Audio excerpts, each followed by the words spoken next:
Hi everyone, Tablecloth here, the internet's busiest music nerd. And it's time for our monthly Why You Know review segment, where I go over a series of records that I did not formally review over the past month in a standalone review, so I'm going to talk about them in brief.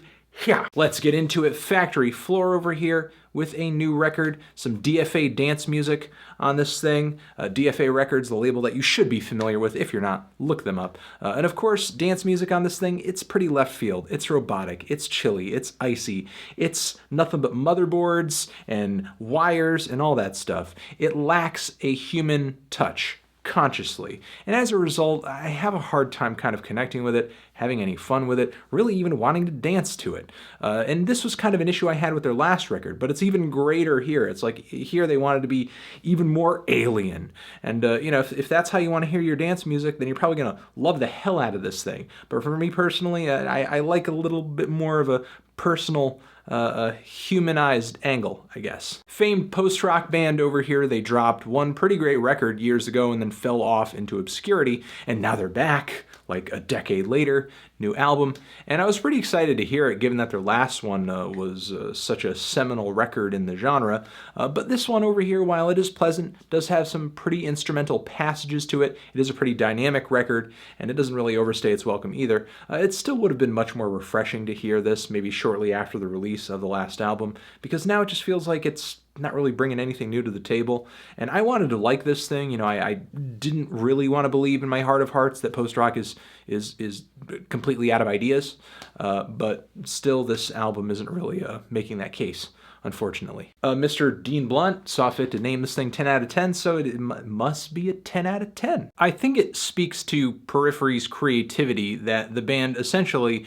releases the same album over and over and over and over. The same generic, genty guitar tones, the same angsty nu metal screens that have been sounding dated for the past 8 or 9 years, the same neutered, clean vocals that sound like something out of a Linkin Park or a My Chemical Romance record. The band even releases every LP with nearly the same album cover, it's just the same logo, just slightly varied with just a little bit different graphic design and color scheme. And there doesn't really seem to be any kind of grand scheme or concept linking all of these tracks together either. I mean, as obnoxious as a band like Dream Theater can be, I can at least give them credit for making a 90-minute album and making numerous long albums that actually have a clear concept to them. Whereas Periphery just names something Part 3, and it's not really the third part of anything other than the ongoing saga of a band that refuses to evolve in any significant way. This is just a record that exemplifies how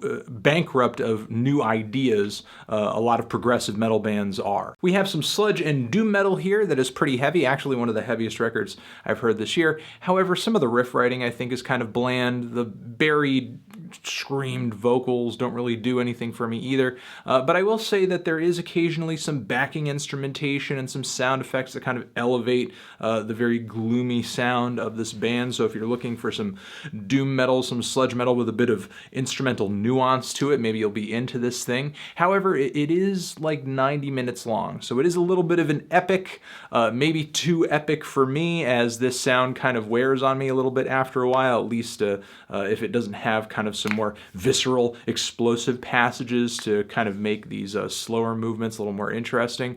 But for people who like their metal very patient, very meditative, very heavy, very monolithic, then you should give this thing a shot. Wild Beasts on this record, not really the quaint, funky, and emotional group that I have come to know them to be. On this one, instead, they're trying to write a record that has a little bit more pomp to it, a bit of an 80s pop and rock pastiche on some of these cuts, writing songs that are a bit more direct, and I feel like the end result is just kind of meh. It's like the band sounds a little awkward on this record, trying to attain some sort of swagger or a strong, just to-the-point pop sensibility, you know? The vocals sound kind of awkward over this new instrumental style that they seem to be going for as well. Wild Beasts to me have always thrived within the subtle nuances of their songs, and these seem to be kind of dissipating on this new set of tracks, unfortunately. I'm just kind of indifferent toward them.